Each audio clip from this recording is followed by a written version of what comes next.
জীবন এই একটি শব্দের মধ্যেই লুকিয়ে আছে হাজারো মানে। কারো জন্য জীবন মানে সংগ্রাম, কারো জন্য জীবন মানে আনন্দের মুহূর্ত, আবার কারো জন্য জীবন মানে শুধু অপেক্ষা, ভালো কিছু একদিন হবে এই আশায়। জীবনে সবাই চায় সফল হতে, কিন্তু খুব কম মানুষই জানে সফলতা আসে ধৈর্য, পরিশ্রম আর সাহসের বিনিময়ে। তুমি যদি এখন কষ্টে থাকো, হতাশায় ভুগো, তাহলে জেনে রেখো এই কষ্টই একদিন তোমাকে গড়ে তুলবে।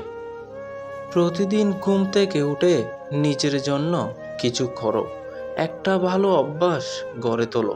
এই ছোট্ট ছোট্ট পরিবর্তনই একদিন তোমার জীবন বদলে দেবে। তুমি বিশেষ, তুমি আলাদা। এই পৃথিবীতে তোমার মতো আর কেউ নেই। তোমার স্বপ্নগুলোও ঠিক তেমনই, যা একমাত্র তুমি বাস্তব করতে পারো। তাই থেমো না, হোঁচট খাও, কিন্তু উঠে দাঁড়াও। জীবন চলতে থাকে, তুমিও চলো তোমার নিজের পথে, তোমার নিজের স্বপ্নের দিকে।